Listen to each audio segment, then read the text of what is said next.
After will he, won't he, out on the injury report earlier today. Maxey also out. And then comes the game time decision of Joel Embiid in for the 76ers. And boy, did they need every bit of his presence out there as he makes his return after 29-game absence. Gets on the floor against the Oklahoma City Thunder, helps lead the Sixers to a win over the Thunder, 109-105. He's back, and we are back. Welcome to the PHLY Sixers postgame show. Derek Bodner, Devon Givens, Brianna producing the show. All of you in the chat. There's so many people already lined up for this show. Kyle Neubeck will join us live from the arena to let us know what it was like in the second half. Derek, you can tell us what it was like pregame, first half, before you left the arena to come back here. I wish I could have just said, Derek, you stay there. I'll anchor everything from back here, and you just check in when you can, because that game was fun. I didn't think they were going to win the game, to be perfectly honest with you, but really good one, and great to see the big fella back, man. Yeah, I mean, look, it is, like I said, once you found out he was upgraded to questionable, you knew he was going to play. Whenever he's questionable, he plays. I think it's probably about a 95% success rate, and you don't make that change that late in the process if you weren't going to put him out there. So once he did that, the most anticipated pregame walkthrough we've seen in quite some time, just to see how he looked, see what the brace looked like on the knee, and see, quite frankly, the first real meaningful basketball we've seen in 2 months. Like, there's been a lot of nonsense basketball. You've been trying to just claw out a win here and there. Now, finally, you have a chance to see how everything looks when it's put together, and when the center of the universe is on the floor. There's a lot to evaluate here over the last, how many other 7 games left? 6 games left? 6 now. 6 games left. 6 now. We're going to have a lot to talk about. We're going to have a lot to digest. But there's just obviously, there's a completely different excitement level. That is a player who is central to everything you do on the court, but that is also a player who has a connection with the fans that, outside of Allen Iverson, you haven't seen here in the last 30 years. So there's just an energy that has been sorely missing, both on the floor and in the fans. It was great. Before we get to the game, you said the most anticipated walk up pregame workout that we've seen in a long time. How many people were out there as far as media? Forget about the fans, because they come down, they'll have their early entrance. They're allowed to stand around in the seats and come down to the lower first level, behind the rope and all that stuff. But as far as the media, most media will stay in the back. There's some that are scattered around. You and Kyle do sit on baseline and watch the workouts as they go. But how many media would you say you tracked as everybody was wanting to see that highly anticipated shoot around there for Joel Embiid? Yeah, no, it was certainly watched a little more. Then again, you will find random times where it is crowded like that. It's just usually opposing players, right? Like Steph comes out, you've got everyone around him, right? Stuff like that. Yeah, there were a lot of media, a lot of people with cameras, a lot of people with phones. Kyle was live streaming it on Instagram Live. Like, we're just doing weird shit that we don't normally do. Normally we'd be back in the media room BSing and whatnot, having a little bit of pregame meal. This was a different environment. There were a lot of people there, a lot of excitement. I have missed. I feel like we've been talking about nonsense basketball, and I can say that now it's in a rearview mirror, because we don't have to beg you to come and watch nonsense shows about nonsense basketball. We have not been watching the real Sixers for so long, and I'm so happy to have it back. Yeah, it's great to have them back out there. I mean, just number one, as Derek says, we get ready for highly anticipated games, and the aura of it, the feel of it, the energy is different in the building. You didn't have to be in the building, though, to feel the energy and the anticipation of what this could be. 29 games missed. He last played on January 30th, as we remember, against the Golden State Warriors, where he was injured in that game, and he has missed that time since. After that, this team has been very, very bad. With all due respect to the players, right? They have been very bad. Other players have missed time too. So they haven't really had their full complement of their team to really go out there with DeAnthony Melton, added into it with Harris and Maxey, who has also missed time. You then have trades where Kyle Lowry is signed as a free agent. You trade for Buddy Hield and campaign, and you're trying to figure all of this stuff out. They've had good games, but not enough to compete in this tough Eastern Conference. The games that they had against the Western Conference teams, going out west and playing those without your best player on the floor. And they desperately needed him to, again, be the team that we thought when they were 29-13, and eventually I think it was like 29-16 before he left. And that's how good they were. And we would talk about, look at how poor they play. Look how the execution of the offense is not the same. And most importantly, the defense is in shambles when he's not back there to protect the paint and the rim. But you see it tonight, even that not 100%. His presence in the paint defensively alone, let's start there, is felt, where you have players going into the paint and they're thinking differently. You saw the same on the other side, specifically in the second half with Chet Holmgren Chet's good. for OKC, where guys were thinking about, Kyle Lowry was thinking about it, Campaign was thinking about going into the paint and trying to finish against that big fella there wearing that teal blue or whatever blue color that they have there. And you can tell, again, Embiid's presence defensively was there. But offensively, you saw some where he was trying to get back into rhythm. You felt like they were also, especially the new guys, trying to feel him out and see where they fit with him back in the lineup. He was trying to make plays where he probably shouldn't have done some Joel Embiid things that he wasn't quite ready to do yet. Turnovers, offensive fouls, and things of that nature. But in the end, a couple of early on, I'll start there. A couple of early passes were between he and Kyle Lowry. A few of those screen and pop, boom, right there. Kyle Lowry, a veteran point guard, knows how to hit that pocket pass right to his big man, right where he likes it. Ball fake, go, knock down 2 jumpers from Kyle Lowry for a finish. And then you saw it again a little bit later where they were able to connect once again. A few miscues, but when they needed it done in the end, and he had a huge steal at the end. Questionable if he should have pulled the ball out a little bit and let some of that clock run up 1. But that said, all in all, a very good return for a guy who missed basically 2 months and 29 games in that mix. What did you like in this one first? Well, first, I thought he was moving pretty well. In terms of athletically, I thought he was moving well. Obviously, he got winded quickly, especially in the first half. They tried to keep him on like 4 to 6 minute stints. In the second half, in the fourth quarter, that got extended a little bit, and you could really see him start to get fatigued in that setting. But in terms of the way he was able to move on the court, I thought he looked pretty good. So that gives me pretty good confidence that he's not out of shape. He just needs to get back into game shape. That is a real good sign to see. And also, he moved like that knee was structurally sound. And again, he's playing with a pretty big brace on it right now, so I'm sure that will be a little bit annoying, maybe a little bit of a hindrance.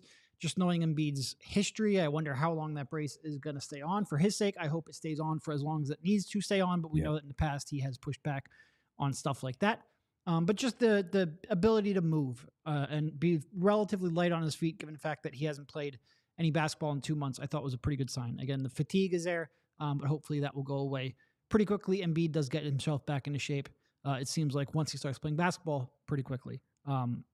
You mentioned the pocket pass from Kyle. I thought their chemistry between those two late in the first quarter showed up pretty quickly. And Nick Nurse seemed like, especially in the first half, he really wanted to keep Kyle and Batum connected to Embiid's minutes pretty tightly. And that meant that Buddy wasn't playing all that much with Embiid, or at least as much as maybe you would have expected.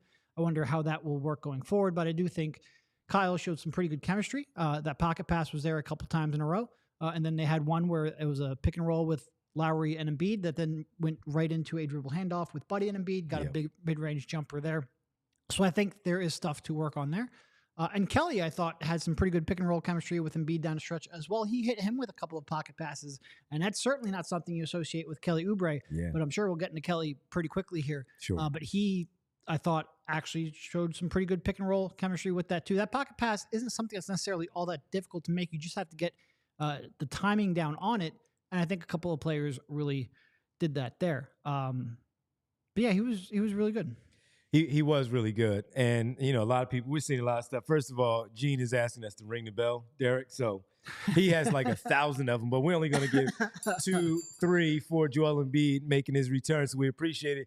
Gene, we see you there. We see everybody in there. We'll get to our super chats here in a second. But Derek made a good point about just simply the pocket passes. One of the things that I wanted to see was just get back to some of the basics here with him missing all that time. And we know that there's not a lot of flash, number one, with Joel Embiid's game. Yes, he is very good. He does things at his size that we talk about often. He should not be able to do at that size. But mostly it's fundamental things, getting back to the basics. And that's what I wanted to see here tonight. So we saw those pocket passes from Kyle Lowry earlier. We saw those dribble handoffs where he was doing the same thing that he's always done with James Harden, with Tyrese Maxey. We saw it with Campaign, Kyle Lowry early on, and even Tobias Harris as well. So we saw some of the basic things to just simply ease him back into it. We discussed minute restrictions during our watch along on Sunday. And while we all know that there's a minute restriction, he's going to push against it. Now, he did play, 20, 25, 20. He played 29, 22 here tonight. And I think they kept talking about it during the broadcast. Reggie Miller kept saying somewhere around 25. And he was already at 21 somewhere in that third quarter. Yeah. So with the game being as close as it was, still in arm's length, and while they were down 8 and 10 at one point, they weren't out of the game because there was still so much time left. You knew he was going to push for his head coach to give him time. And Nurse has to learn him just like he has to learn Nurse. But who wins normally? The player wins. And you saw a lot of the basic stuff in there where you got some of those things there at the free throw line. I thought he forced a couple of them because he felt like the offense was a little stagnant. At that point, he couldn't get the ball out. The double team was coming. He couldn't make the passes that he's used to because he has that brace on. So when he wants to leap and do that skip pass across court or that one-handed pass that he likes to throw on the weak side, he wasn't comfortable maybe pivoting a few times to make that pass. That said, he'll just turn and try to shoot it. Then you would also see where he forced a couple of shots. He got a couple of foul calls because that's Embiid. That's what happens. That's what he gets. Those things worked out. So I liked a lot of the basic things being back. And when you do that, it's always, hey, just let's see the free throw line. Let's see a free throw fall. Let's see you get a layup. Let's see you get a short jumper, just to kind of ease things and make you feel comfortable. Get your legs back underneath. And I think they did a lot of that early. I didn't like the three-pointers because I thought he was forcing, even though one was open, but you could tell he was hesitant on one. He didn't shoot it. Then he backed up and shot it anyway. It was like, don't do that. You don't have to. Yeah. But I like the fact that they got into the easy stuff early to try to get him going. He got gassed very quick, 4 minutes, and he was out because he's running up and down the floor, and there was not a lot of scoring in that first quarter. So that's a lot of defense, offense, running up and down the floor. Not a lot of action there in terms of break and action, and he needed a quick break. But all in all, I felt like he was really good. As you said, basketball shape is the only thing that he has to get back into. Confidence-wise, that's always going to be there for him. So it was good to see him back, them trusting him. And then him too, Derek, even though a couple of those plays I didn't like where I thought he forced, I thought he gave the ball up quicker than he normally does in the past, where you're like, oh, don't hold on too long, give it back and then reset it and get it back.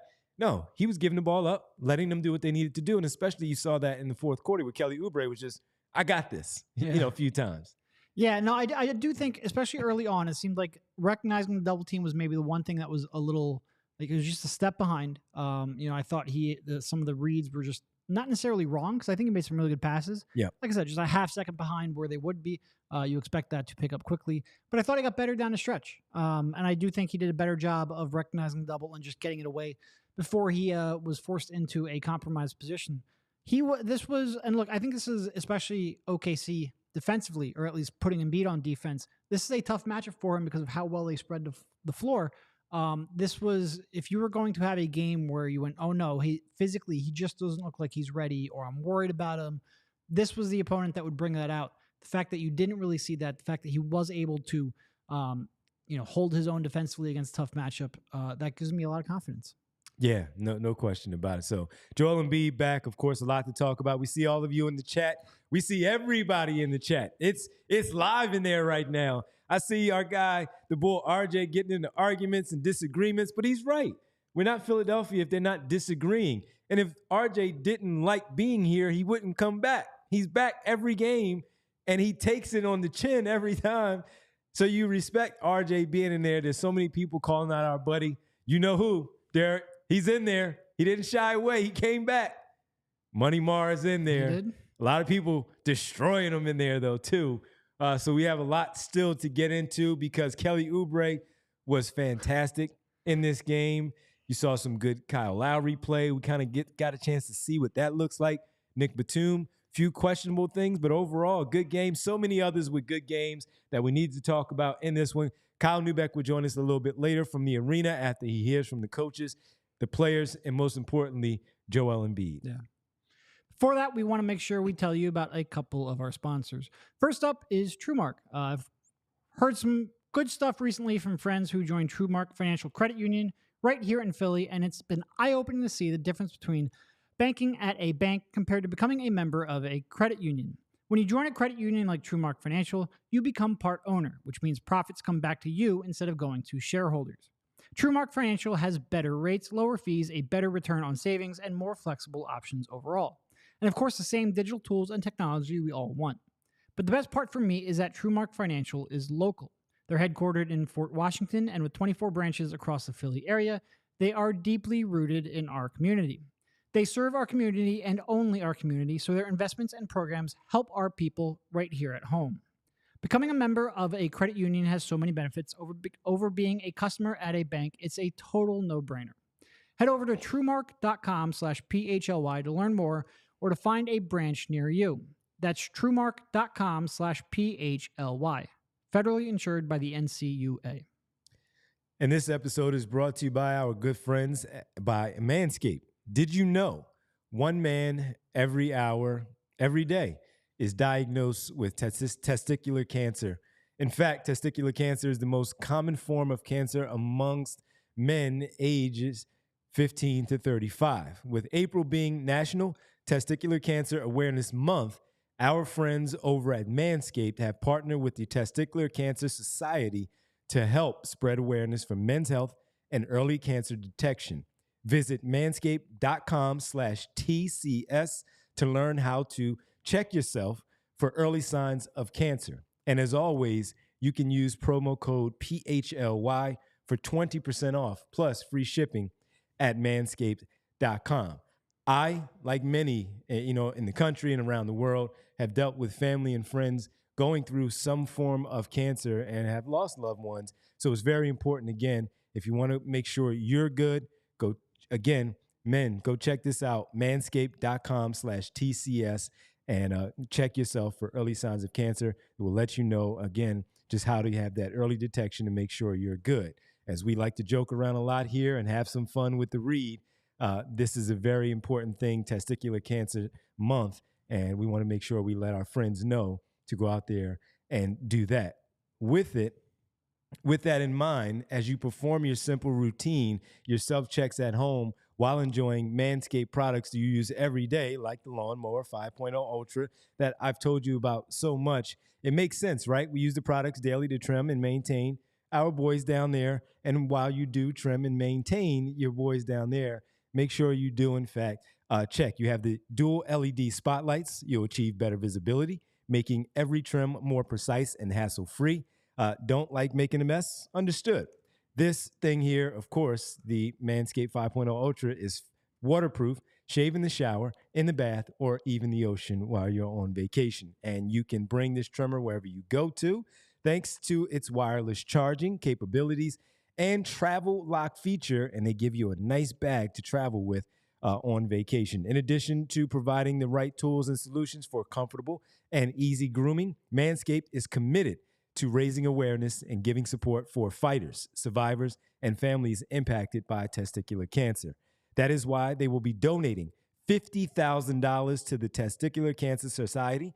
Help save lives and balls by going over to manscaped.com/TCS and sharing their funny, educational, check yourself video. And while you're at it, grab 20% off plus free shipping with code PHLY, because like a famous American philosopher once said, take care of your mentals, your balls, and your chickens. Welcome back to the PHLY Sixers post-game show.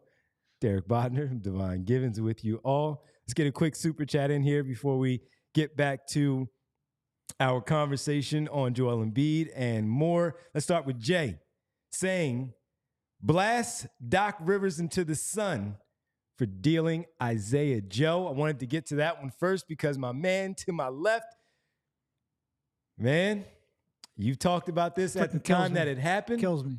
And not only did you get a chance to see it tonight from Isaiah Joe for the Oklahoma City Thunder, played 27 plus minutes. He had 14 points, got up 11 threes, made 4 of them, and has played really well with OKC since being dealt. Signed a new extension with the Oklahoma City Thunder. And boy, would he look good with this team right now, Derek. Yeah, look, and who was it with the super chat? Jay. He's right to be mad at Doc because Doc didn't play him with any of the Sixers' good players. Like, I remember going back and looking at it. I think Isaiah Joe, over the year and a half or whatever he was here with Embiid and Harden, played like 70 minutes or something like that with those two on the floor. And with a shooter like Joe, especially an off-ball shooter, it's a lot easier to evaluate him when he is playing with competent NBA players on offense, really good NBA players on offense, because that is a role that you put him on. He's a supporting piece. So putting him out there in mostly bench lineups with like Shake Milton running the show isn't a way to evaluate him, because you will never put him in the game like that. That's not how you really utilize his strengths. So to play him so little with Embiid and so little with Harden, I blame Doc for that. But I also blame Daryl Morey for, not, I won't say putting his foot down, but for not, pushing back against letting him go. The Sixers let Isaiah Joe go. They didn't trade him. They waived him so that his contract wouldn't become guaranteed, so they would have more money under the luxury tax. No, you don't do that. That's why you end up having to overpay in trades. That's why you end up having to maybe overpay in free agency, because a guy that you drafted, a guy that you could have had around long-term under a team-friendly contract, you traded because you never gave an honest evaluation to. It drives me insane, not just because I believed in Isaiah Joe, but also because of the process that led to not getting good evaluation of a guy who clearly has an NBA skill. And look, I understand Isaiah Joe didn't shoot the ball great. I think he was maybe mid to low 30s from 3 in his 2 years in Philly or what have you. But like I said, a lot of that was in garbage time, and it's on a sample that wasn't all that high. And also, you just look at the shot and you can tell that kid can shoot. Like the shot, I didn't care about the numbers very much, because you could look at the form, you could look at the repeatability of it, you could look at the diversity of the shot, and you knew he was going to eventually make shots. He just needed a more consistent role. So yeah, that one annoys me. The thing that bothered me too last season in training camp and preseason specifically, he was hooping.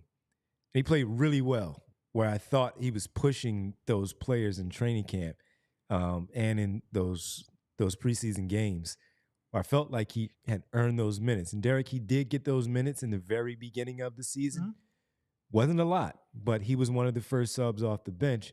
And as soon as he didn't make shots, Doc Rivers got away from him. Yeah. He had a few turnovers where we thought, okay, is he going to start to put the ball on the floor as that extra growth that we talk about?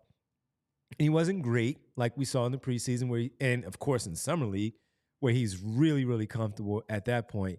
And Doc Rivers pulled the rug underneath him and just never put him back in. And with that, that's where the whole thing of letting him go was a problem for me, because he was really good in that preseason, and it looked like he was going to have an opportunity.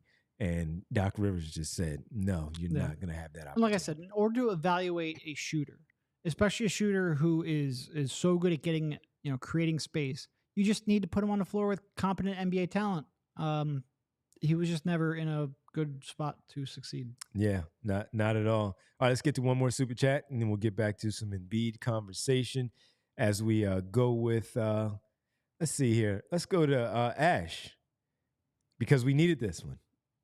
The update. Devon, you know what's coming. 76ers 27-8 now with Joel Embiid. I've missed it, Ash. Thanks for checking in. We needed that update. Yeah. That's how good they are, Derek, with him in the lineup. Yeah. And the starting lineup, or at least the one that was a starting lineup before then, just as a reminder. Including with Melton. Yeah, it was Embiid, Maxey, Melton, Batum, Harris, and Embiid was like a plus 40 or something absurd net rating. Obviously on a pretty low sample size. Obviously a good chunk of those minutes came during that ridiculously soft portion of the schedule where it seemed like they were playing the Wizards and the Pistons every other day. Yeah. But that lineup was doing really well. The Sixers as a team were winning a lot of games. I think it's easy to forget all of that after you've watched nonsense basketball for 2 months straight without your MVP. But we are back to, and look, we get to get Tyrese back hopefully here in 2 days as well. this will only get better. And Yeah. there's one more tough game left, a critical game left against the Heat. I don't know if the Heat are still winning, but they were winning earlier today. That will become a must win if you want any chance of capturing that 7th seed. But after that, you've got a lot of winnable games coming up. 10-point win over the Knicks, 109-99. Miami wins that basketball game. So with that, as we talk about with the standings here, the Sixers are still trailing the Miami Heat by a game and a half, but a big opportunity to make up a game. Sixers Heat Thursday in Miami. Big game. Joel Embiid gets a day off on Wednesday to hopefully be ready to go on Thursday in South Beach. And that's against the, as we talked about, get into this part of the season for the Heat, Jimmy Butler and that team. They turned things up a notch. So Terry Rozier was really good early on, and Jimmy was also pretty good. So that should be a good one. That should be a really good one on Thursday. Yeah, and the crazy thing about that matchup, before we get back into talking about Kelly, because I feel like we've sort of buried the lead a little bit here, neither Embiid nor Butler have played in any of the 3 games between the 2 teams so far. So you have seen legitimately nothing to prepare you for a possible play-in game because both teams' key players have just not been on the floor for various reasons. Jimmy had a personal reason last time. I think he had a death in the family. There's just been all kinds of little things that have kept the star players out of the lineup. So hopefully, and Butler's played in, I think, 5 of the last 8 or something like that for the Heat. He's been on the floor more often than not down the stretch. He's ramping up. With Jimmy, you never really know because he's a postseason player and the regular season is pretty much just an annoyance for him. But hopefully both of them will be on the floor when these 2 teams play. All right. As Derek said, we've been basically bearing the other lead, which is very important. Kelly Oubre, man. It felt wrong not to lead in the headline. I know. But if Joel Embiid returned, you had to lead with that in the headline. But it felt wrong. It felt wrong. I think we're starting to, Derek, get the answer to who's the 3rd best player on this team as we get down the stretch. Now, is it going to continue that way? We'll find out. But who has been the 3rd best player on this basketball team now that Joel Embiid is back and Tyrese Maxey has been in the mix? Man, it's been Kelly Oubre, and he has been good. You said, how many points did he have in the first half? No, well, he had 4. He had 8 points on 2 for 9 shooting through 3 quarters. Yes, he had 4 points in the first half on 2 for 7 shooting. And then he went nuts in the 4th quarter, 6 for 9 in 20-plus minutes for 21 points. He knocked down all 4 of his 3-point attempts and got to the free throw line 5 times. Derek, this is the Kelly Oubre you were looking when you signed, wasn't it? Sure. Yes. Say it. No, if he gives you 25 on 16 shots, the Sixers will be really tough to beat.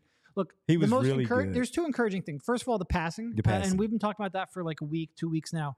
His passing lately has been better. He's taking fewer bad shots. He's created more shots for his teammates. We already mentioned the pocket passes to Embiid down the stretch. But the 3-point shooting, this was a guy who was shooting sub 30% just like 4 days ago. He was shooting sub 30% on a season. For him to come out and make 4 threes in the 4th quarter, some of them, that one, late clock, top of key, felt like it was like 27 feet from the basket, contested, real tough shot. Do I necessarily trust that to going forward? No, he's not going to. He's shot the shit out of the ball the last 2 nights. He has struggled a lot for most of the season. Part of that might be because of the shoulder. Part of that might be because of Embiid not being on the floor. I think he was shooting something like 38% from 3 with Embiid when he's playing with Embiid, so that should help. But, I mean, he's been shooting the hell out of the ball. What I am more encouraged by, though, is the decision-making, is the passing, is the fact that, like I said, he's not only creating for his teammates, and he only had 2 assists here tonight, but he had some pretty good passes. Looked like he had some sets where he was actually looking like his primary focus was to create a shot for somebody else. And you never see that out of Kelly. Yep. And he's taking fewer bad shots. And if he continues to do that, you will get a more consistent Kelly Oubre. Not a consistent one. He's still going to have moments where he's going to try a shot at the rim that maybe he has no chance of finishing, but he has to try it, or threes that are contested that aren't going to go in because he's not a consistent shooter. But you're going to get a more consistent Kelly Oubre, and that's what they need. No, he was really good. That step-in three that he walked up into that three, and I thought it was really covered well because I didn't think he had to shoot it because there was like 6 seconds left on the shot clock. I thought he could have gotten a better shot. But again, that's just the confidence level that he has had right now. He always has it. Yeah, he's not But lacking now that confidence. he's seeing the ball go through the rim, now he's really feeling good about himself. So that was really good. And I also want to bring up that defensive play that he made late in the fourth quarter when they were down. And he got that strip and he went full court for that dunk. Yeah. Again, big play before that for the team. They needed a bucket. But that play there was crucial for them because you're just seeing it where we talk about him defending some of the better offensive players on the other side. And every game he's getting a steal like that. He's just stripping the player and going the other way. No, the Sixers had 3 pretty big strips down the stretch there. They had the one by Paul Reed, who got a dunk out of it, and then they had the other one by Embiid where I was borderline panicking because every time he hits the floor, it's a code red. But where was I going with that? But Kelly's defense. But yeah, I thought Kelly struggled at times in the first half. I thought his off-ball defense was hit or miss a little bit, but down the stretch, he came up big. He's consistently gotten really good. He's gotten a lot of deflections, gotten them out in transition. His defense, like I said, there was maybe a brief period, maybe a 4 to 6 week period in January, maybe right when Embiid went down, where it looked like he maybe went back to some bad habits. But on balance, throughout the course of the season, his defense has been the one thing I've been pretty consistently surprised with and impressed with, given what he did earlier in his career. And it makes sense. Like, you're starting to get into a player in the prime of his career, a player who is maybe humbled a little bit by not getting the contract he thought he would get, buying into the things he wasn't previously bought into earlier on in his career. And that has been the one part of the Kelly Oubre renaissance that I probably believe in more than anything and has been more consistent than everything else. By the way, I just saw a good friend in there. We were thinking about some headlines for the thumbnail text, and our buddy Coleman Potts jumped in on the wire, man. Quote, put the word out that we back up. That was almost going to be a thumbnail of the show today. Yes, it was, Coleman. Yes, it was. That was almost the thumbnail. Yes, the Sixers are with Joel Embiid back up. But I do ask you, Derek, Kelly Oubre solidifying himself as the third best player consistently over the last few weeks. Do you look at him that way, or is it still someone else where you lean on more? Tobias Harris, who we'll talk about him a little bit more, and Buddy Hield. While we didn't see a lot of it tonight, there's still room for him. Do you look at, or are you not ready to go there because you don't want to dive all the way in there with that one? I mean, here's the thing. There are a couple of players who will have nights where they are the third best player. Kelly, over the last couple of weeks, has been that more often than not because they've needed sort of volume scoring and creation in that role. With Embiid back, I think you're going to have more nights where someone like Buddy will maybe be the third highest usage player, or even Tobias. Tobias, he was frustrating at times, but certainly the way he came out and was launching from 3 was nice to see, especially for a player who can be so reluctant at times, most of the time. Certainly with the way Kelly's been playing over the last couple of weeks, yes. Certainly, I think with the way Kelly played alongside of Embiid earlier in the season, you could make that argument. But we will see. This with the way that Joel Embiid comes back and changes everything about it. I am really interested to see how Buddy looks alongside of Joel Embiid. I do wish we had a little more time to see how Buddy played alongside of Joel Embiid. And I want to see how Kelly responds to Joel Embiid returning as well. It's one thing, I thought he did a good job earlier in the season cutting off of Embiid, making those slot cuts off of Embiid, making shots alongside of Embiid. Can he keep that up, especially when the defense ramps up in the playoffs? These are all sort of unknowns for me, but I like what I have seen over the last couple of weeks for sure. And with the Sixers having a big game against Miami on Thursday in Miami, if you're in the area in Miami and you want to go see a basketball team, someone told us that they were going to the game the other day, I think in Toronto or Miami. Maybe it was Ash who said he was going to the game. Can't remember. But if you're looking for tickets, I have a way for you to get there. Oh, you do? That's my cue. Hold on one second. Good friends. My apologies about that. We want to make sure we tell you about Game Time, because buying tickets shouldn't be as stressful as me awkwardly looking for my notes on the read. No. Buying tickets to your favorite event shouldn't be stressful. Game Time is I was trying to type in the chat and interact with some of our users, and you just sprung that on me. Not that you sprung it on me, because this is the exact point of the show that we normally do it. I just wasn't paying attention. I should have been better. But buying tickets should not be as stressful as trying to do a show. Game Time is a fast and easy way to buy tickets for all sports, music, comedy, and theater near you. With killer deals on last-minute tickets and the best price guarantee, you can stop stressing over the tickets and start getting hyped for the fun you'll have. Game Time is the place for last-minute ticket deals. Like if you have been waiting to see when Joel Embiid would come back, maybe you didn't believe he would come back, that's fine. You can wait until the last minute with Game Time. Forget planning months in advance. Game Time has deals on tickets right up to the day of the event. And the Game Time guarantee means you'll always get the best price. If you find tickets in the same section and row for less, Game Time will credit you 110% of the difference. It's the fastest growing ticketing app in the country for a reason. With Game Time, you get images of your seat before you buy, so you know exactly what to expect when you arrive. And you can buy tickets in a matter of seconds, 2 taps, and you're set. The tickets sent directly to your phone, so you never have to dig through your email. Snag the tickets without the stress with Game Time. Download the Game Time app, create an account, and use code PHLY for $20 off your first purchase. Terms apply. Again, create an account and redeem code PHLY for $20 off. Download Game Time today. Last minute tickets, lowest price guaranteed. You might want to go down there to South Philly and see that guy hit some home runs. Boy. Oh, I wish I was. Look, I'm glad we got to watch what we watched. We saw Joel Embiid come back. We saw a great fourth quarter. Wouldn't have mind spending a few more minutes in front of that Phillies game today. That was wild. So and good. We needed that one. We needed that one. Big time. He needed that too. Yeah. He needed that one also. That being said, when you do want to celebrate, when you guys hit some home runs or the big fella comes back and he returns to the lineup, you know what you also want to do? You want to celebrate with a cool Coors Light. You want to celebrate and do that from day one, from day-to-day annoyances to the big stuff like not going to the playoffs. We don't have to worry about that here in Philadelphia. You do have to worry about the play-in, but they'll get in. It's easy to get worked up, but there's a better way, a chiller way. Turn your team's loss into a parking lot dance party. Too cold for a swim in Lake Michigan? Right now it probably is. So find a way to play a game on the beach and light a bonfire instead. That's choosing chill. And when you choose chill, reach for Coors Light. I'm telling you, I know how you people are right now. You're driving home from South Philly, both watching your baseball team and your basketball team pick up victories. And when you get home, you're going to sit in your home and you're going to relax and you're going to choose chill with one of these as you sit back and relax. I know it. I know you people. You folks are fantastic. So when you do so, you go ahead. The mountain cold refreshment is perfect after you make the choice to chill, putting your feet up on your coffee table because you got the W with your Coors Light. When the mountain turns blue, it's as cold as the Rockies. Coors Light is cold lager, cold filtered, and cold packaged for a smoother finish. When it's time to chill, open a Coors Light. It's mountain cold refreshment, crisp and refreshing as the Colorado Rockies. When you choose to rise above it all, choose chill. Choose Coors Light. Get Coors Light delivered straight to your door with Instacart by going to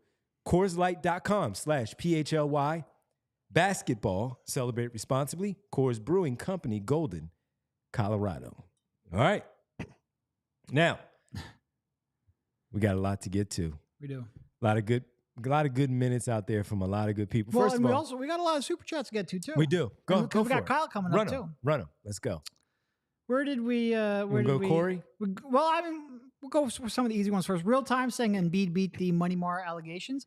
I make it a point not to say his name on a show, but you dropped a super chat, so we do have to acknowledge that. And also, I felt like it was worth acknowledging since that is something you frequently say to us. Having it spun on somebody else, I appreciate that. Yes. All right. Corey says. And Coach Joel then says, run the table, get the 6 seed. Derek eats a shoe. I don't think it's going to happen. I'm not worried about 2 games back of Indiana. Well, 2 games back of 2 teams. You have to pass 2 teams to get to 6. That would be unlikely given how few games are left. I want to see what their schedule And also, is. I want to be clear. I'm not eating a shoe. That's just medically not sound. I will find another way to repay that, but I will not. You know what eat you can a do? shoe. You can get like a cookie that's made shoe I feel style. like it shouldn't be something I enjoy. Like that seems like completely not in the spirit. I'm trying to look out for you. Well, I appreciate that, but that feels like that would be cheating. But we'll find something else if and when that does happen. Their schedule is not that difficult. Nets, Thunder, Heat, Raptors, Cavs, Hawks, Indiana. Yep. Thunder at home, Heat at home. Nets on the road. They beat the Nets at home 133-111.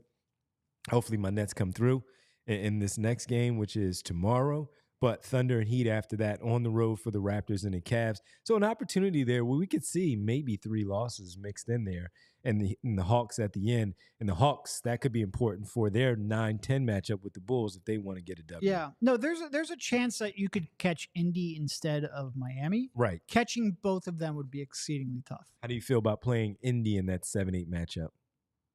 It's interesting because they play so fast, and the Sixers clearly do not.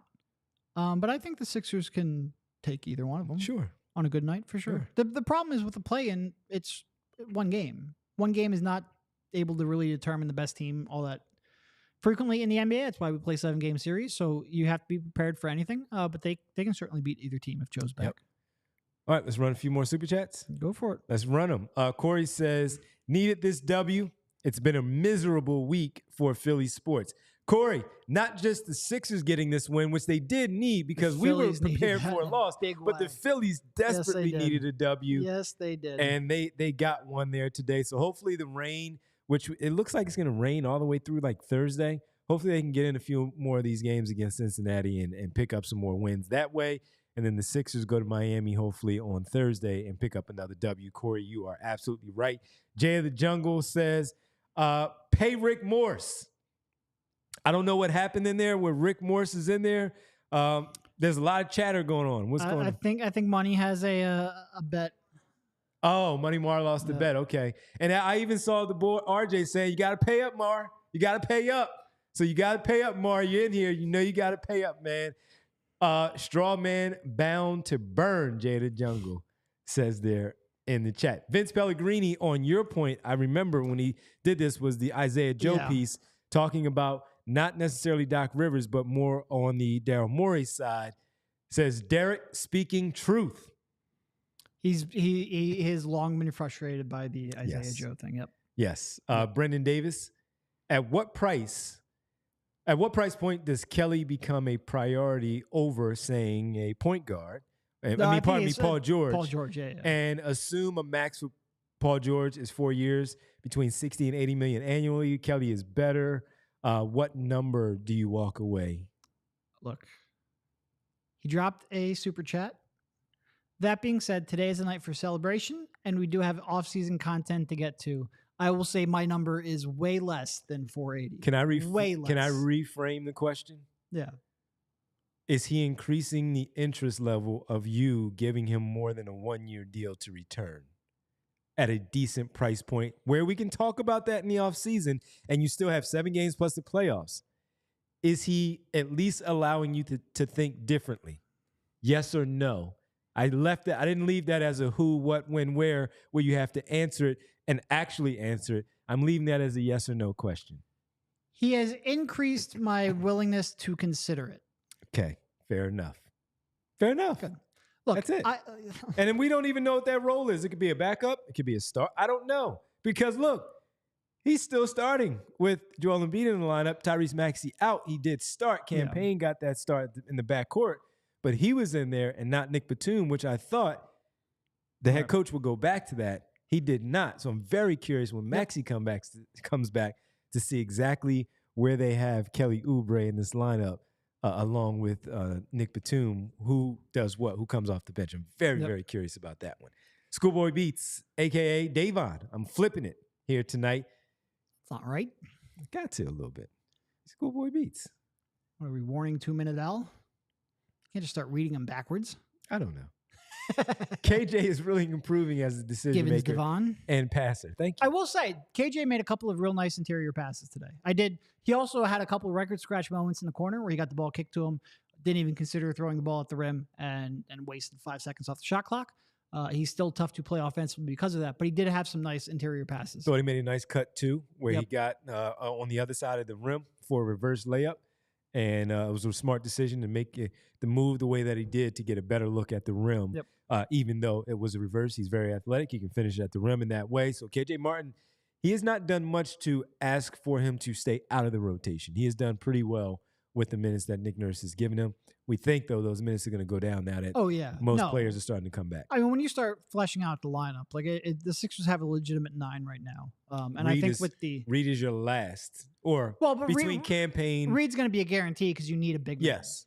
But when you look at Campaign, Hield, Batum coming off the bench, and your starters, that's your 9. Yeah, and right if you ever get D'Anthony back. Yep. And I wonder where Covington fits in, if at all, if he does, in fact, come back. Final super chat, Bernard. Maxey shot 48% last year, 44 this year, 43 from 3 last year, and now at 37. He was 7 for 26 last game. His body is worn out. 4th in minutes in the NBA.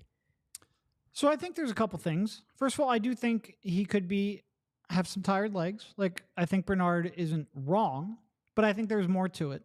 The shot quality, shot difficulty that he's taken this year, especially without James Harden, is much tougher. He's taking much more off the dribble. He's taking much more deeper threes. He's not getting the early looks in transition that Harden would create for him. Tyrese is an elite off the catch shooter. One of the best in the league off the catch in the corners. Those shots are pretty much removed from his diet, especially playing not only without James Harden, who would create those looks either running off the pick and roll or in early offense in transition, but he hasn't been getting them from kickouts from Joel Embiid either. Yep. I think the shot quality says like that drop, and look, 48 is high. He was a elite shooter. He's still an elite shooter. When you factor in quantity and difficulty, I'm not as worried about only shooting 37% from three. In fact, I would rather a player shoot a high volume and a player who can create for himself the way that Maxey can and shoot 37% from three over a more judicious 41% from three. I think percent is only part of the equation. That being said, I do think the last couple of months have been tough on him because he has been having to create so much of the offense for himself, for the Sixers. I think there's a little bit to what Bernard is saying and a little bit to the fact that the quality or the difficulty in the shots is so much higher. Yep. Our buddy Ash, by the way, says Batum starts. I think he probably does. I think so too. I think unless DeAnthony comes back, and even if DeAnthony comes back, he's barely played basketball in the last 3 months. But here's the thing. Do you need Payne, Hield, and Oubre coming off the bench? Can you use that offense in the first 5?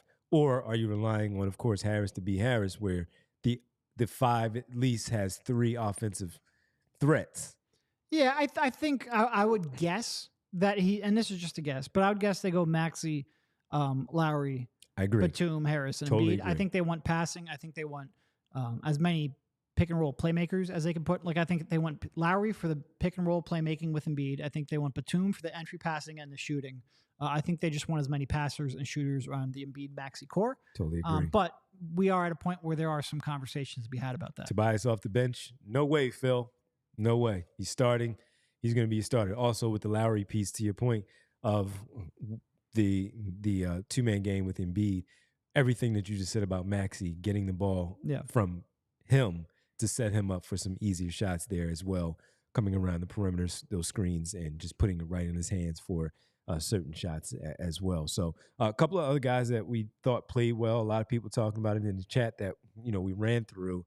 Paul Reed was good off the bench again, 18-plus minutes. Yep. 6 for 8 for 12 points, 9 boards, a block shot, that steal that we talked about to go the other way for the dunk and the finish. He dunked it on Chet Holmgren, hung on the rim a little bit. Chet came back and got him the other way for an and one. That's just good basketball. But seeing smart stuff from Paul Reed, and that's why you know that he's going to get those minutes. No Mo Bamba today. He was out. Paul Reed made the most of his minutes in that backup role behind Joel Embiid. Yeah. No, Paul Reed will be fine as a backup center. Paul Reed's problem was when they tried to put him in a starting lineup and extend his minutes out to 25, 30. Then he starts, the foul trouble becomes an issue. He starts trying to do a little too much offensively. I have very little concern about Paul Reed as a backup center for the stretch run. Would I like one maybe bigger, more traditional center just in case you run into a matchup where Paul Reed would struggle? Sure. But just as a backup center, and even just projecting forward to some of the matchups outside of Milwaukee, which that's a big caveat since that's the team they're probably most likely to play if they can win this play-in. Outside of them, there aren't really that many big centers that you're too worried about. I think Paul Reed will be fine. All right. The other starter tonight that I wanted to talk about. Did you know, paying attention to the game, folks, that Campaign led the team in rebounding with 10 boards to go along with his 10 points and 5 assists? Did you know that watching the game that Campaign had 10 rebounds? I didn't. He had some big shots in the second half from 3. He was 2 for 5, hit some big shots down the stretch. His minutes got taken away because you saw some different lineups that Nick Nurse wanted to see. But overall, while it wasn't the 23-point or 24-point performance, he didn't knock down 5 threes, those splash threes that he had there. He knocked down 2 for 5. But I thought he played an okay game and led the team in rebounding. When we often talk about the other team being better at rebounding, he snatched 10 boards, and I can tell you about 4 of them. I mean, snatched them where there was no decision at all for anybody else to go and get that board. Did you know he had 10 boards, Derek? Well, yes, because I looked at the box score. No, he was good, and he had a couple of those floaters. Those floaters outside of the threes, the floaters are the other swing shot for Cam. He made a couple of those there tonight. And like I always say, whenever he can make enough shots to stay on the floor, then your passing, your creativity go up a little bit. The ball movement goes up. He is a little bit streaky in that regard, but he was good tonight. For sure. Yeah, and look, as I see, like my guy says, his float game is decent, honestly. Yeah, his floater, his runner, he's very, very good with finishing that. He didn't finish it like he normally does. And again, he was one of the guys that fell victim to Chet Holmgren being right there in the middle where he had to make a decision, a business decision in that paint on some of those shots, and he altered them a little bit, and not necessarily some good shots there. But I thought overall he was good. A couple of people saying from my vantage point he was just trash, No, he was actually all right. 10, 10, and 5. It wasn't the best Cam game, but he was pretty good. Kyle Lowry took a big charge late, Derek. When we talk about taking those charges, he had a big charge late in the game that forced a turnover for the 76ers to go the other way. Between he and Lowry only with 4 points, but in general, just the backcourt, how did you feel those two guys played together, and what did you see from Buddy Hield? You didn't see a whole lot from Buddy. I did like that they started to throw a couple of DHOs in there. I'm interested to see how that progresses going forward. When the data comes out, I'm going to go look and see how many of Buddy's minutes came with Joe on the floor, because I feel like it wasn't all that much. Like, he played 21 minutes. I can't imagine more than 8 of them came with Embiid on the floor, just guessing off the top of my head. I'd like to see that flipped a little bit. In fact, I would want Buddy tied almost exclusively to Embiid, but that's tough because you then have Maxey, and we just talked about why Lowry is a good fit with Embiid, and it's tough to play all of these players together, so I think Nick has to do some juggling. No, they played 2 good games, and this was a game with the Thunder where you lucked out a little bit because Shai is so incredible and so for sure impossible to match up with on the perimeter, and that's where the Sixers would have gotten into some real trouble playing some of these multi-guard lineups, even playing someone like Payne, who could have been picked on by Shai every trip down the floor.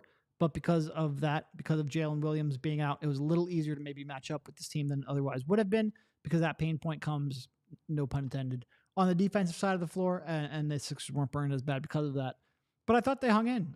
What I will say about Cam Payne, and look, I don't think he's a good defender. I think he's going to struggle in the playoffs. I think it's going to be easy to match up on him and put him through screens and really pick on him. But he will compete. Like, all of the concerns I have on him in terms of physicality, in terms of defense, it's not because of any kind of lack of competitive drive from him. He's just physically overmatched. Yeah.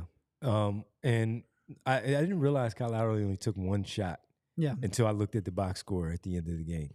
But the stuff that we saw, here's the one thing I wanted to add to your point with Buddy Hield and even Kyle Lowry. I thought you saw, even with the good stuff where the pocket passes early with Embiid and some of those decisions there, I thought that when we spoke about it before, when Buddy Hield mentioned there were the 2 playbooks, one with Embiid, one without Embiid, that they're figuring out, I thought they were overdoing it in trying to, I thought he was thinking too much of how to fit in with Embiid out there on the floor. And for me, from my vantage point, Martian, Lynch, and everybody else in there, I did, when I looked at it, it seemed like it was just too much of, let me defer to him and get the ball back however I get the ball back, instead of just running the play that we've seen them run before with Paul Reed and Mo Bamba. Yeah. He had there was another nice oop that was in there, which was nice to see. But yeah, everyone's got to find their footing. Everyone's got to find where to sort of assert themselves with Joe back. It's staggering how much of their rotation players haven't even played with Embiid at all this year. Like, you start talking about Cam Payne, you start talking about Kyle Lowry, Buddy Hield. This was the first time all 3 of them, 3 prominent players in your guard rotation, have played with Embiid at all, first seconds. So I definitely think there's going to be a little bit of a feeling out process here. This is why it's good that he came back with 7 games left instead of 2 or 3. Not only because you have a chance to get Embiid into a little bit of shape, but also because you have a chance to get some tiny bit of continuity and rhythm between them, whereas that's been lacking, obviously, for good reasons. And Remo K says he agrees with us on that. Thought the exact same thing. And also says it will come more natural with time, though. And that's the good part, Remo, that we were discussing Embiid, maybe 5 games getting back into the lineup.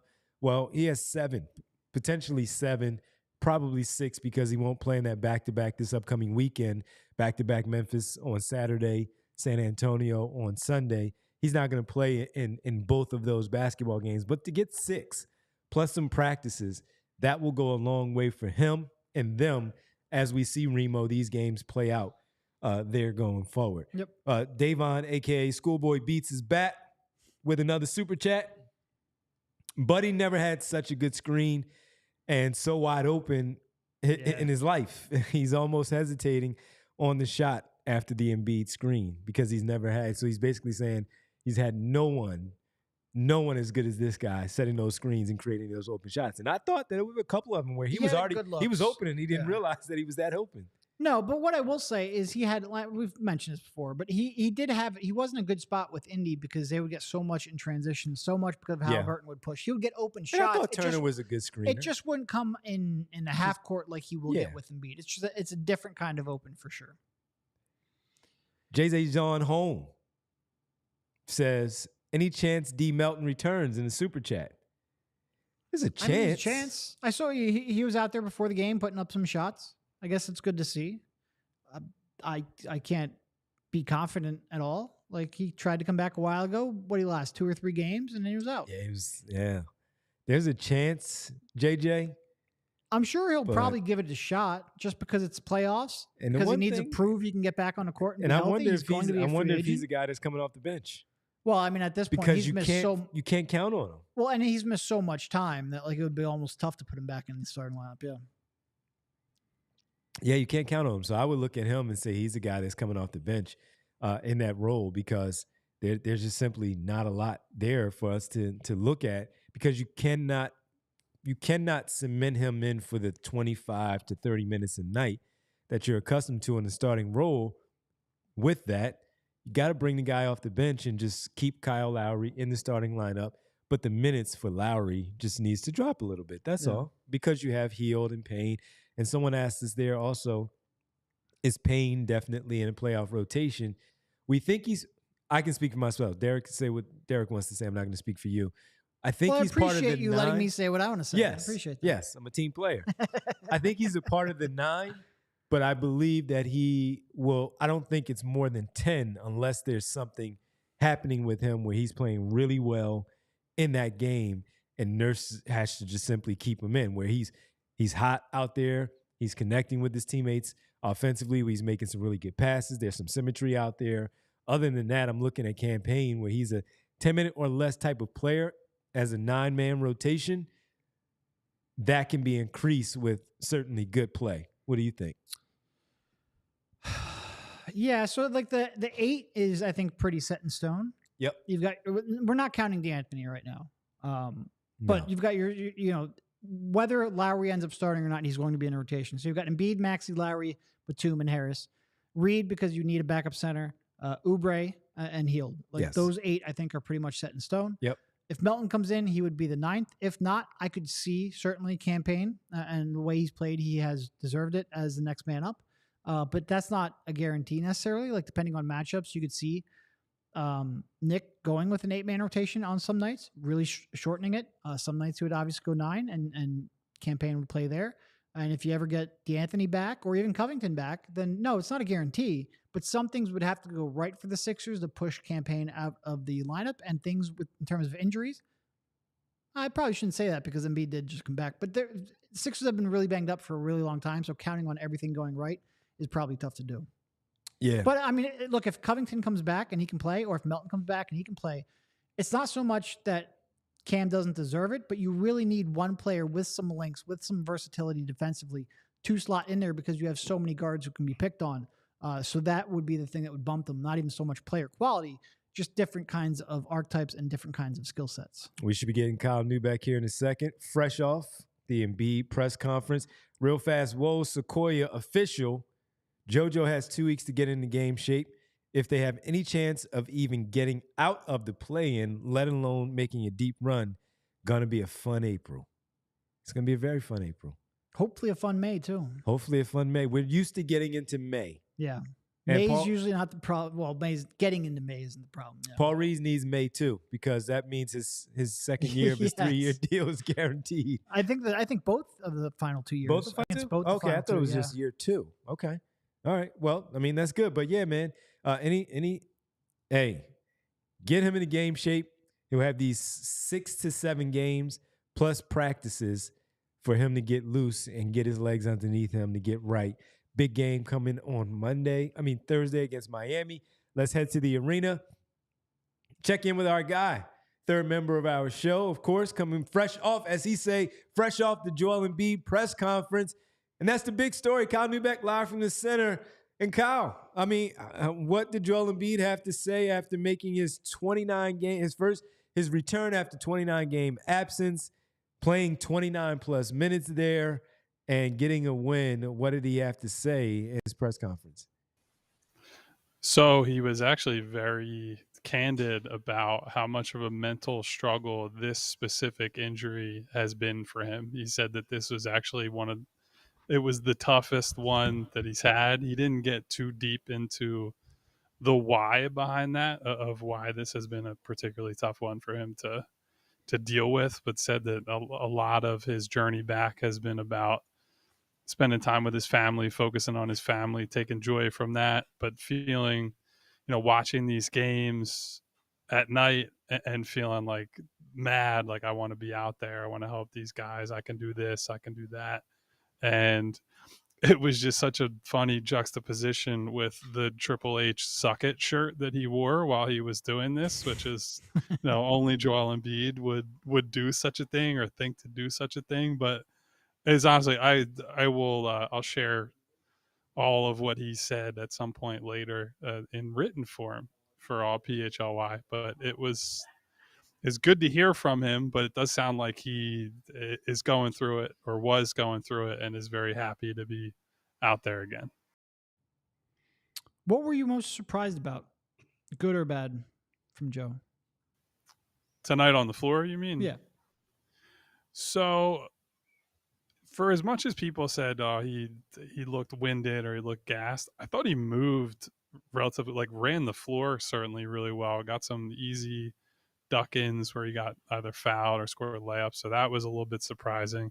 Was surprised that he had enough left in the tank to dial it up on defense for the last, say, like 5-6 minutes of that game, however long he was in at the end of the game, because honestly, for the first 3.5 quarters or so, I sat there and thought, there are guys challenging him at the rim that normally he'd be like, get the fuck out of my paint, basically, like guys like Aaron Wiggins, like not somebody who'd be challenging Joel at the Summit. So seeing him able to reach that extra gear was good. Frankly, seeing him in as good a shape as I think that he's in is a really good sign. Nick Nurse actually sat up here and said, he had actually lost weight while he's been out, and that he's done whatever he can to keep his conditioning base up, knowing that obviously game shape is a lot different than being in normal shape. So I thought that was a big positive. On the negative end of things, this wasn't a surprise necessarily, but didn't think he dealt with doubles that well. A lot of, sloppy turnovers, reacting to game speed and pressure and things like that. And he certainly dinged himself for that after the game. So I think that I'm willing to say he's been out of the game for 2 months, right? And this is his first game back. So we can give him a pass on that one and say, hopefully that comes in the coming days and weeks ahead. 4 points in the first half for Kelly Oubre, and 21 in the fourth quarter overall for him. What did you see differently from the first half and even the third quarter, where he scored a couple of points there, but specifically in that fourth quarter and knocking down all 4 of his 3-point attempts? Well, making his shots definitely helped. I think that was that was important. Like, he's definitely a guy that things can snowball quickly, right? He gets that one to go down, and all of a sudden, after having a tough 3-ish quarters, he then is confident enough to step into a pull-up 3 above the break, hits that, and the floodgates are open from there. I do think, though, the thing that I loved about that performance, and look, he was bad offensively for the first 2.5, 3 quarters of that game. I never thought that he lost sight of the other stuff. Like, I thought he had some great help rotations. There was a play I noticed in the third quarter. Kyle Lowry got beat by Lou Dort on a cut, and Kelly saw it right away, identified it, blew up the play, turned what probably would have been an easy layup into a junked up play for Oklahoma City. Obviously stripped Chet Holmgren late in the game, man defense. So I like the fact that he is, having a tough night. I think he's like 2 for 7 at one point, hadn't hit a three, and he's still doing the little stuff. That's what we've been talking about on the show so much, is that the shot's going to come and go. He's not going to always be able to score or often score 21 points in a quarter, right? You can always do the rest of the stuff, the attention to detail things, the drop-off passes, the extra passes, and frankly, just taking the right shots in an offense that now has Joel Embiid leading the way. So, I mean, the fourth quarter is a guy who has scoring talent showing that scoring talent. To me, the rest of the game is almost more important in that it shows like Kelly can still be on the floor and make a positive impact even when he looks completely lost on offense. And I think that's a big thing for him and for this team heading into the playoffs. A big part of the last 6 games here is going to be about the guards, Lowry, Payne, Buddy learning to play off of Embiid, all 3 of whom have not played alongside of Joe. How do you think they approached it, and what are you looking forward to going forward? So Buddy, I would say that was the pairing that I was maybe the most excited for, and that was kind of disappointing initially. I think a lot of it was, you can see the ideas there from the 2 of them, execution, maybe not.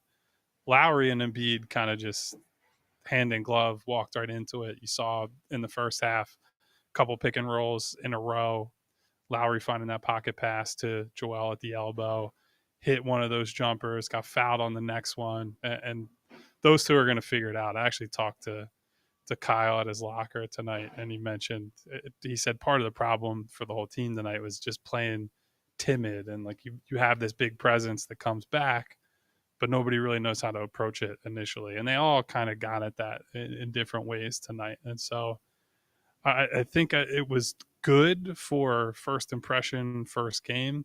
Obviously, Thursday night is a huge game for a lot of reasons in the playoff race, so they're going to have to sharpen it up pretty quickly. But I think the hope would be you get those early jitters, the early rust out of the way in the first game, and that's why it was so big to get Joel out there tonight. He's got 1 game under his belt, not just to get the conditioning back, but to get those reps with these guys, and hopefully it's cleaner in the second game and moving forward. Going to can I go back to the Kelly Oubre part real fast when you mentioned the things that he never lost sight of? Do you get a sense of that now? I know they've been on the road a lot, but just being at the games and speaking to him post game, do you get a sense that he's also recognizing that as well, that those things can also help him get back into the rhythm of the game offensively by the things that he's doing defensively and helping out passing wise?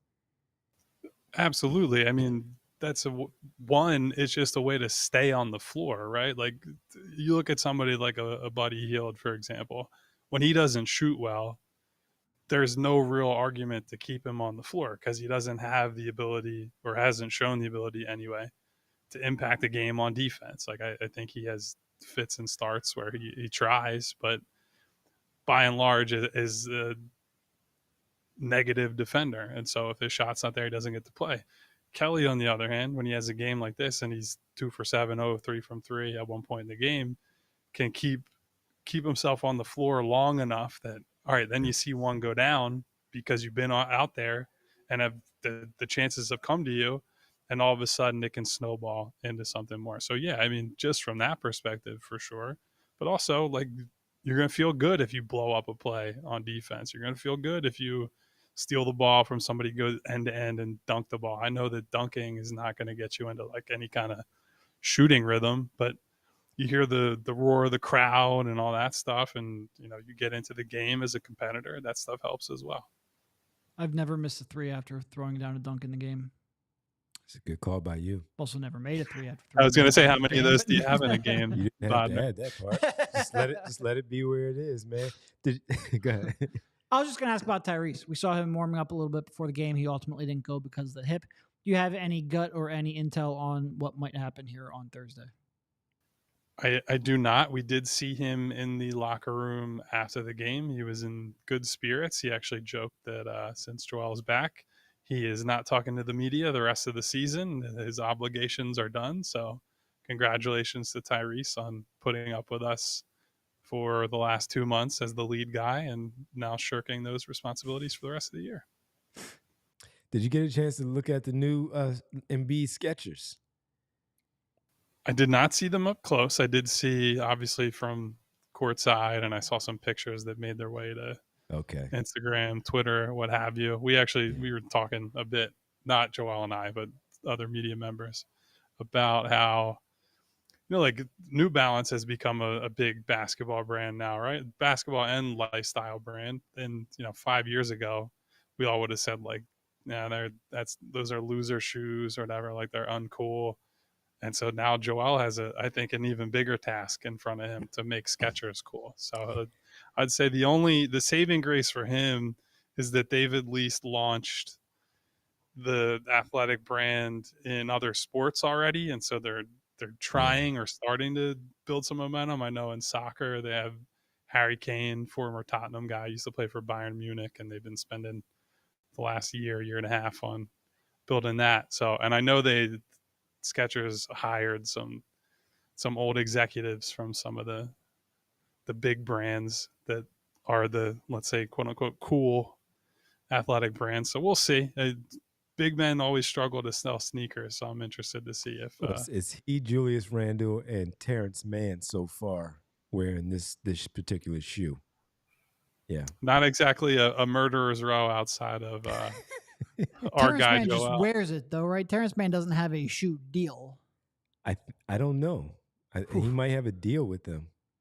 He would have to be the worst player ever to get a shoe deal. Well, I mean, right? look, we like I forget my man's name from Indiana, but I mean Darius Baisley. We talked about him with New Balance in the past, and what's my guy's name from Indiana? I'm drawing a blank, but New Balance. Of course, you have Tyrese and Kawhi Leonard and Zach LaVine and Jamal Murray. You have all-star players, but you also have some of those lower-level guys too. So that's what I'm saying. Terrence Mann, you might have a deal.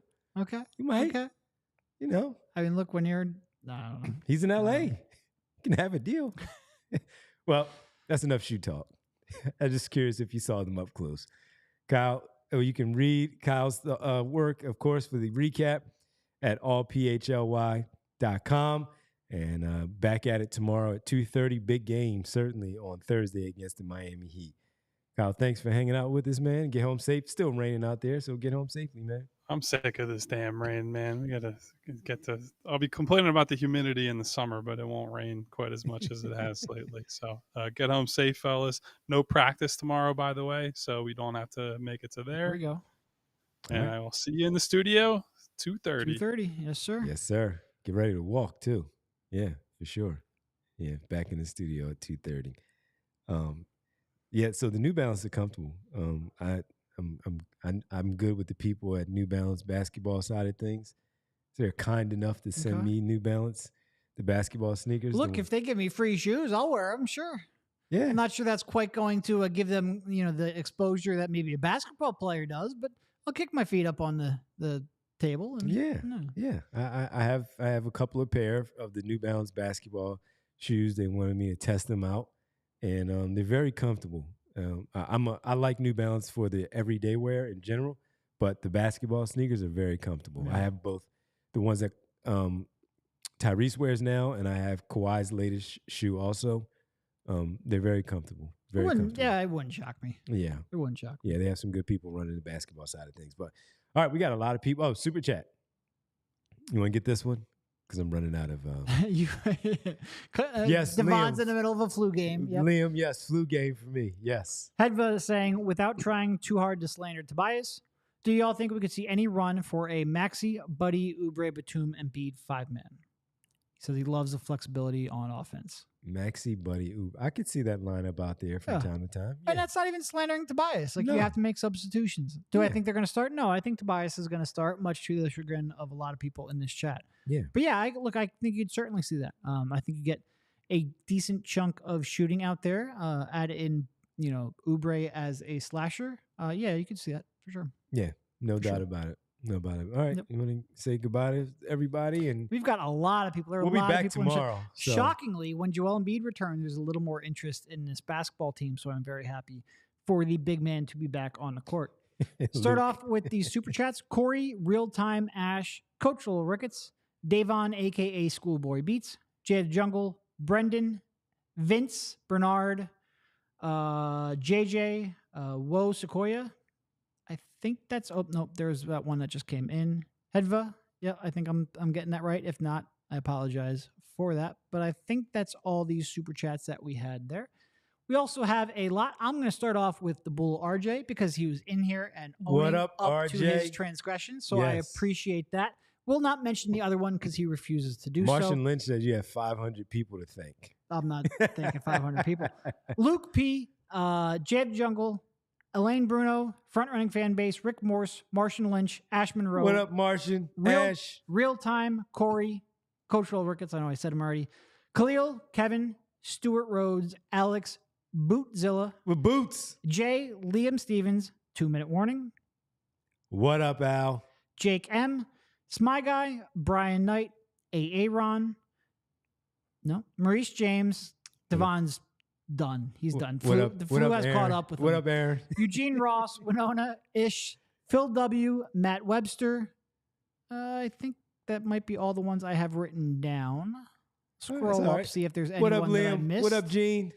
A lot of people trying to get in here. I think Gracie. I see a Gracie. What up, Gracie? I think that's all that I have, though. So we appreciate each and every one of you. It was a great time hanging out here.